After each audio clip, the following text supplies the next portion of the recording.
Welcome to the Daily Plunge. We are looking at the Gospel of Mark, chapter 1, verses 29 through 39. Now, it says, as soon as they left the synagogue, Jesus goes to church, he goes to worship, and yet he's the Son of God. You think he would be filled up with God's presence. I mean, he's always known God's presence up until the cross. And yet you and I, people struggling with sin and other spiritual attacks, so often we allow ourselves to be tempted to blow off worship. So how else are you going to be spiritually uplifted? Now, Jesus requires the worship because he requires being in God's presence. And out of this relationship with the Father, he has the power to heal and to cast out demons. He's not a free agent. He represents the Father. He says that all the time, that he does what the Father shows him to do. So as Jesus is healing all kinds of people are very excited. Now he goes to Simon Peter's house. John and James know the way, and they take him there. And Simon Peter's mother-in-law, so Peter's married, and it's his mother-in-law that is sick. She has a high fever, and you think about how destructive a high fever can be to the body. And I think about what fever is burning you up?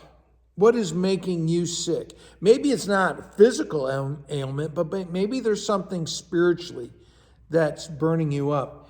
And what healing do you need from Jesus? And maybe it's not even sickness. Maybe it's a demonic possession. What's possessing you that is not from God?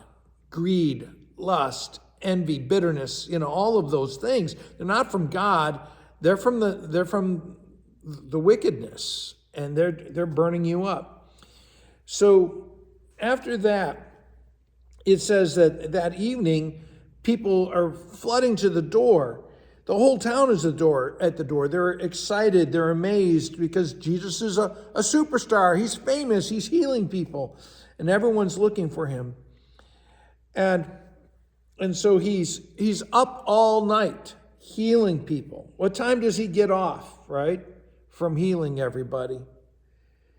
And then very early and he's driving out demons. And I just got to ask is, do we think God is stronger than our illnesses? Do we think God is stronger than the wickedness and the demonic in our world? Do we think that God is stronger than the powers that threaten us? And we can be assured, because of the cross of Jesus, that Christ is stronger than the illness of our sin, that he's stronger than the powers of this world, that he's stronger than death. And so we should be calling out to Jesus for healing each and every day, praying for that. Now, after that time, very early in the morning, he goes off to a solitary place. No music, no TV, no internet, no smartphone, no distractions. He takes himself out of the distractions so he can focus solely on God, and he waits before God. It's the most important moment of his life is time with God. And how much more should that be true for us? And yet we allow ourselves to be distracted in so many ways. Jesus, the Son of God, relies on the Father. He's reliant upon God. He knows where his word and power come from the Father.